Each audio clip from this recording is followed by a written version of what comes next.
that under the Netanyahu doctrine, he got the new Middle East without giving in to the Palestinians in any way. Now, of course, he frames it like, oh, the Palestinians have been holding peace hostage, when what he's really saying to them is, y'all are screwed now, boy. Ain't nobody coming for you. I got you. You never getting a state of your own and independence, and you're never getting citizenship. You're going to live in those concentration camps of yours until you're dead, and we're done taking them from you. I win, you lose. That was his speech of September 22nd, 2003. 2 weeks later, Hamas broke out of their pen and launched the October 7th attack. And they did kill probably 1,000 people, as the Israelis killed at least dozens, perhaps more than 100 of their own people, by invoking the Hannibal Directive. So they invented a new doctrine which says if one of their soldiers or two of their soldiers is getting successfully captured by Hamas and taken back into the Strip, that they'll kill their own soldiers as well as the captors in order to prevent that from happening. They called that the Hannibal Directive.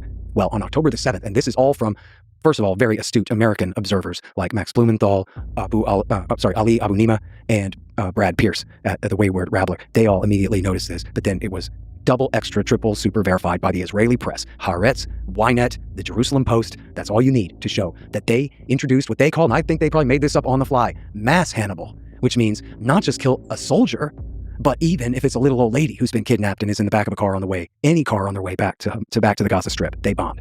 All the cars at the rave that were destroyed, they were destroyed by helicopter fire, not by Hamas. How could Hamas have destroyed all those cars? They did not have the ability to do that.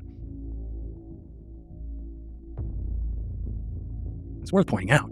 We call it October 7th because it was over by supper time, okay? It wasn't the second week of October. It wasn't the autumn of 23. It was one day that these captives were able to break out of their concentration camp and commit some atrocities, right? This is not the nation next door. Again, contra Ben Shapiro's explicit lies that when he says, well, what would we do if Mexico was shooting rockets across the Rio Grande into Texas? Well, Mexico is the name of the national government in Mexico City and its armed military force. If they were firing rockets across the border into Texas, well, we would have some negotiation to do, wouldn't we? Okay? Or worse. What we're talking about here is not Mexico. We're talking about an Indian reservation. We're talking about people who were already conquered and captured in 1967, who've been living under the totalitarian control of this foreign occupying army ever since then. We're talking about the closer equivalent would be Nelson Rockefeller sending the National Guard to put down the riot in Attica prison and killing all the guards along with the prisoners.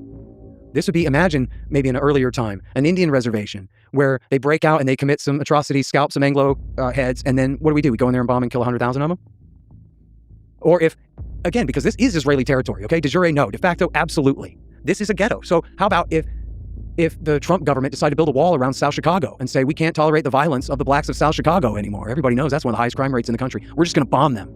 Because occasionally they break out of the black part of town and hurt other people too. So we're going to enclose their ghetto in giant concrete and razor wire walls, and then we're going to bomb them all to death. That's what Israel is doing.